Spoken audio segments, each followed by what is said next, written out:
everyone, it's Kate here for 2 mystery reviews, and those reviews are of Agatha Raisin and the Quiche of Death by MC Beaton and Harm Done by Ruth Rendell.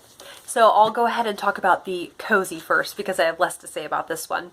So this is an extremely fun and winsome plot. It's about Agatha Raisin, who has been a lawyer in London and has lived in the city for her entire life, but ever since she was little and went on a vacation to the Cotswolds, knew that she wanted to retire and buy a house in the Cotswolds once she had the ability to retire. And so sure enough, at the very beginning of the book, she is retiring, she sells her law firm, and she takes off and moves into a house that she has bought. And so that just got me right there, that setting, this charming, charming Cotswold village with cobblestone streets and thatched roofs on the houses. Like, if I ever get to visit England, the Cotswolds are way, way up there on the list for me. And so, of course, everyone knows everything about everybody else in this little village, and Agatha Raisin finds out very soon when she has a conversation with somebody in the village and they talk about how someone hasn't lived there long, and she finds out that that person's been living there 20 years, that these are like these are all the townies, you know, the people who have lived there for generations. And so she's finding it hard to kind of make her way in this town, but she is trying. She has become a part of the ladies' society of the town, and then when word comes that there is a baking contest in the town, she jumps on that opportunity and enters the baking contest. And then eventually, the night after the baking contest, one of the judges ends up passing away. He is poisoned by Agatha Raisin's quiche, or so they think it's Agatha Raisin's quiche. Anyhow, so then the police end up saying that it was not murder and they want to write it off and act like it wasn't a big incident. And so then Agatha takes matters into her own hands. And something I really enjoyed about this is she's an extremely grumpy sleuth.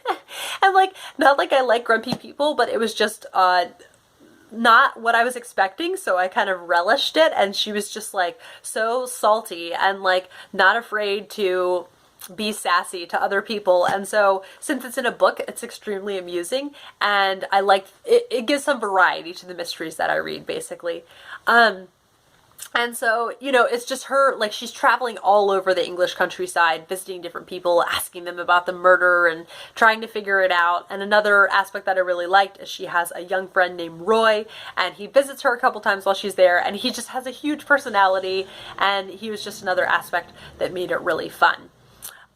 So yeah, it was just a really enjoyable cozy. I recommend it if you want just a quick cozy, and I will most definitely be continuing on with the series. And I actually did the audiobook of this, and the lady who reads the audiobook, terribly sorry, I can't remember her full name, it's Penelope something, maybe Fitzgerald.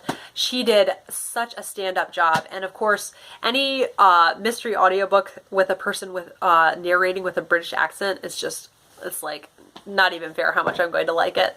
So yeah, it was definitely a good cozy, and so I'm glad to have that in the Amelia Peabody series now as 2 of my like go-to cozy series. The next mystery that I completed, and in a totally different realm, was Harm Done by Ruth Rendell. So this is the 18th in the Inspector Wexford series, and this was a very, very sobering mystery because Ruth Rendell was a big, like, social activist, and she talks about incredibly hard but really real and relevant topics in her books. And so there was a lot about domestic abuse in this, and that is something in my life that I really have never had to worry about.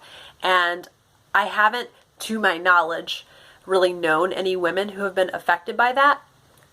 And so this was incredibly sobering, and just what I really appreciated, I felt that she gave such a complete and full picture of all of the issues that go along with domestic violence. Like, you'll hear, I've seen, you know, just heard conversations like on TV shows and things like, well, why doesn't she just leave? Well, maybe she doesn't think she can take care of herself, or maybe she's worried he'll come and find her and then do worse things, or, you know, maybe she has kids she can't support. And so just she came at it with extreme humility And I really appreciated that about her, because I don't know if she had experience with domestic abuse in her lifetime. I really hope that she didn't. I know she had a happy marriage. But I just really, she was extremely kind and empathetic towards any woman who has had experience with that. It starts out where a girl is missing, and then she comes back like 3 days later, this teenage girl, and she can't tell them where she's been. She has some, she has a like lower IQ, and so she has some communication difficulties, and so they have a hard time really asking her about that.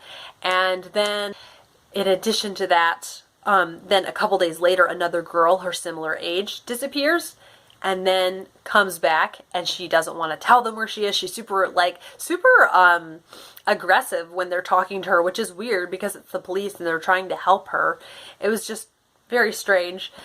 So then a little girl goes missing who's 3 in a family, and Inspector Wexford thinks that this is just going to be a similar thing. And then when she isn't returned after several days, he's like, oh, whoa, this is different. We need to take this very seriously. We need to investigate that. And he really gets to know this family. And so it's just him trying to find this girl, you know, where is she? Where did she go? And so what was interesting about this one is that a murder did not actually take place. This is around 400 pages, and a murder doesn't take place until around page 300. But that is what is so miraculous about Ruth Rendell's writing, is she still had me hooked, because she knows people. She knows people, and she knows how to write about people, and all sorts of types of people. Good people, bad people, and people somewhere in between. I just adore her. And so this was an extremely different one, but it was really refreshing because I wasn't expecting it at all. And that's why I read Ruth Rendell, because only a couple of hers have I felt bored with. Only a couple of hers have I been like, well, yeah, I saw that coming. So I really don't know how much I can say about this. Just it's extremely different. But if you like really gritty, hard-hitting mysteries, then it's good. And I think that you would enjoy this. So very sobering topics in here, but good things to think about and things to be aware of, and maybe think of ways that you can help with that. So another great one by Ruth Rendell, and I highly enjoyed it. So I hope you guys enjoyed hearing about those 2 mysteries, and I will see you for another video soon.